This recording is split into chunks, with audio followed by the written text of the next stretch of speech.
Welcome back to World Crisis Radio. So the passing of the Zadroga bill, thanks to Jon Stewart of all people, is an example of what Obama never did.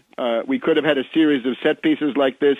You have a presidential press conference. You bring out some of the victims of whatever monstrosity the Republican reactionaries are supporting at a given time. In this case, it was the 9/11 first responders. Of course, the Republicans cynically traded on this event with these people's ruined lives for a decade. But then, of course, Coburn and Dement, the puppet of the Koch brothers, decide that it's got to be paid for. It's fiscally not responsible. They're throwing money. They're shoveling money out the door for the super rich, the top 1% who own 40% of the assets or thereabouts in this country. But when it comes to these first responders, they had to think twice. Now, what Stewart was able to do, therefore, was to apply the blowtorch of public opinion to these reactionary Republican thugs like Coburn and Dement and force them to cave.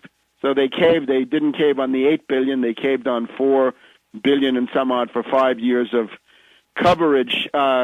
We could have had a series of things like this. Imagine press conference at the White House with Obama, a series of people who have been victimized by for-profit insurance companies. You do that for 2 or 3 months in a row, and people are going to be ready for Medicare for all.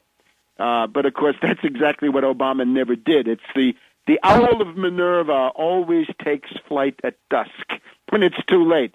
So on the last day of the lame duck session, after Obama has basically destroyed the moment, right? The moment that comes once in every 70 to 80 years, Obama successfully sabotaged it. At the end, you get this little glimmer of what it could have been if you'd had a real president, somebody on the caliber of Franklin D. Roosevelt coming in January 2009. The Republican Party could have been almost completely destroyed. These reactionary thugs would be heading for the hills, and instead, they're about to make a comeback in grand style. A couple of things that go with it. Speculation is back big time in the oil market. Here we have a return of the rising oil prices peril here in the Wall Street Journal of December 20th. We had $145 a barrel back in October 2008. We had $4 to $5 gasoline. And now we're headed back that way. And the Wall Street Journal writes, to be sure, this time around, financial investors are playing a bigger role. How could it be bigger? Last time it was the London ICE exchange and their derivatives contracts that were the key to driving the price up to the $150 range, to the point where if you were paying $5 a gallon at the pump, you were paying $1 to Goldman Sachs and Morgan Stanley in terms of what they had done to bid up that price. This time around, financial investors are playing a bigger role. In the market for oil futures and options, investors such as hedge funds and exchange-traded funds have been piling into contracts that rise in value with their prices. As of December 7th, 2010, the bullish bets by these speculators exceeded their bearish bets by about 223 million barrels, the highest level on record. So we've had a 16% increase in the price of oil over the last 4 months. The dollar has fallen 2%, but you can see the difference is pure speculation.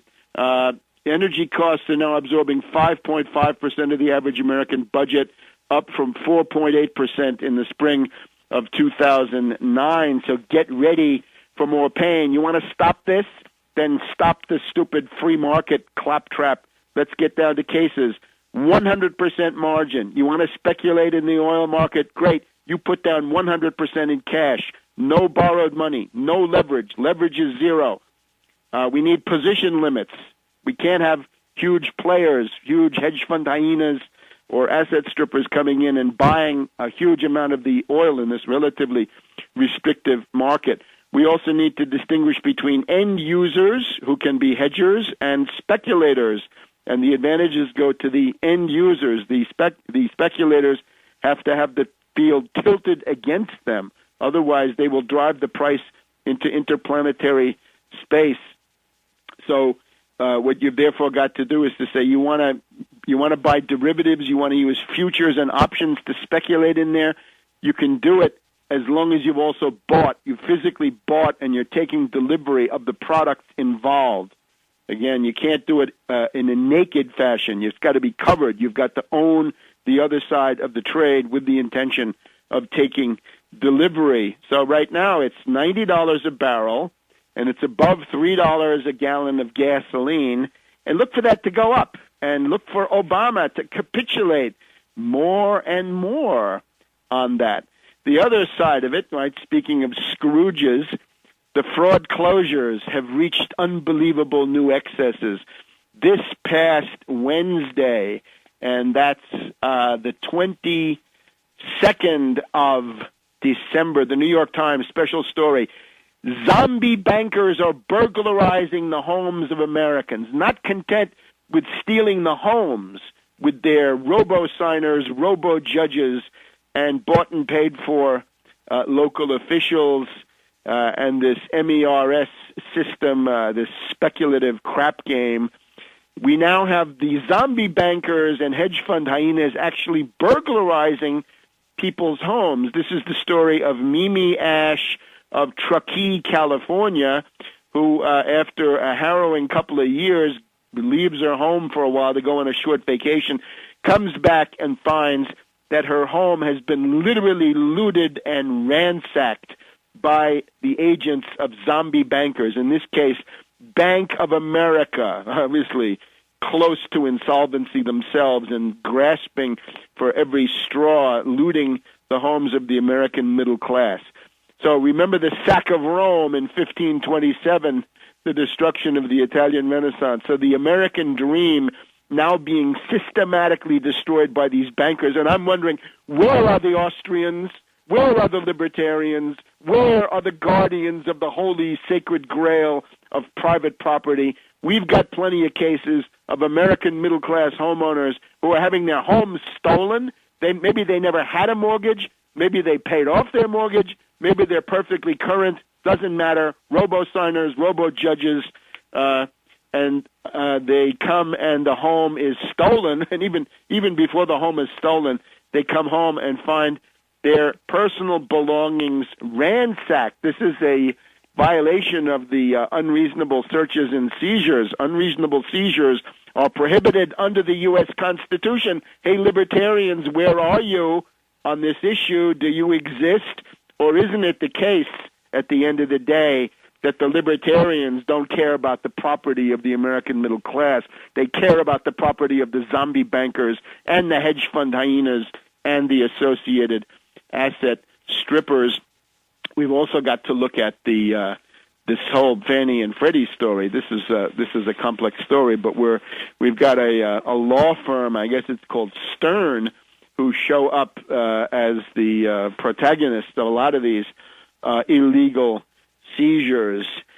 So remember, the only answer to that is stop foreclosures. Uniform federal law. No foreclosure on the primary residence of anybody in the United States. Primary residence, one home allowed per family for 5 years or for the duration of this world economic depression, whichever lasts longer.